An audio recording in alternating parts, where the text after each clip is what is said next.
Have you ever been hanging out with a group of friends and started mirroring their behavior? Whether it be bad or good, it starts to become a habit? Well, if this is you, this speech is for you. Based on scientific research, you should start to make some big changes in the type of social environment you place yourself in. I know when I had to switch schools, I had to make new friends. Although there were some friends who I didn't feel the need to change for, there were some that I did.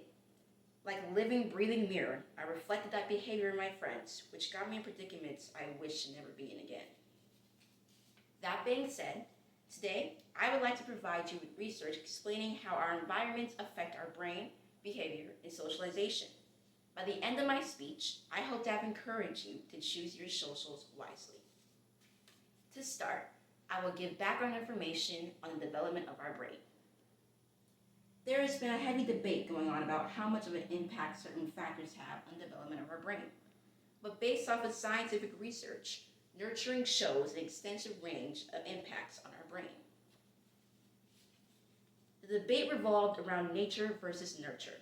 The topic is further explained by medicinet.com, and I quote, "Nature refers to biological/genetic predispositions impact on human traits, and nurture describes the influence of learning and other influences from one's environment."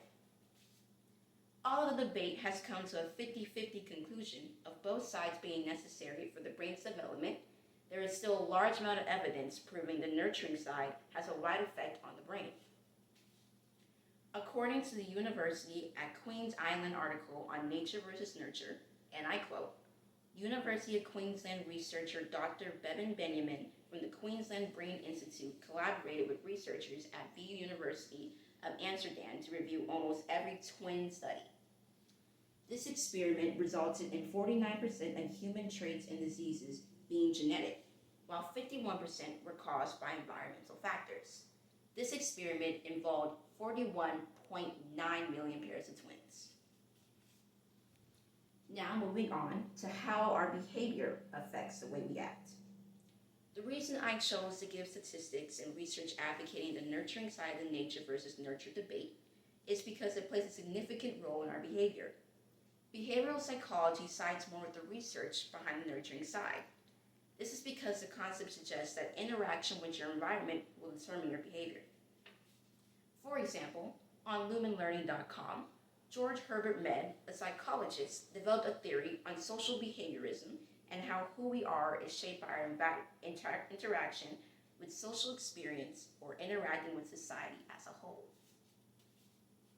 Now we will move on to the last very important part of the speech, which is how we socialize. The earlier information that I have given has led to the final part of my reasoning. Here are examples of how who and what we socialize with can decide the type of habits, language, or behavior we adapt to. According to the article, the social proximity effect, your friends' habits will become your habits on riskology.co, they state, you'll mirror the habit of the people you spend the most time with. In this article, they provide a real-life example off of the show Shark Tank. The entrepreneur understood that spending more time with other successful and wealthy business people would help him pick up the habits and mindsets he needed to emulate their success. The journalist, Tyler Tervuren, from the article also gave another, more personal example of the psychology of socialization and behavior. When I spent time in Buenos Aires, I noticed that within a few days, I had modified my behavior to fit the customs of the city. This article proves that the psychology of our behavior heavily relies on the environment around us. To conclude my persuasion speech, our genes and environment have an essential role in how our brain develops. But overall, when it comes down to our actions, behavior, language, and socialization, our surroundings have such more of a stronger influence than our genes do. That being said, I persuade you to consider the facts and research on how your surroundings and socials can leave a big impact on how you interact with the world. I want you, right now, to determine and reflect on what habits you're developing based on the environment you place yourself in. So the next time you notice yourself acting out of character in front of your friends, then think about this speech and rethink your choices.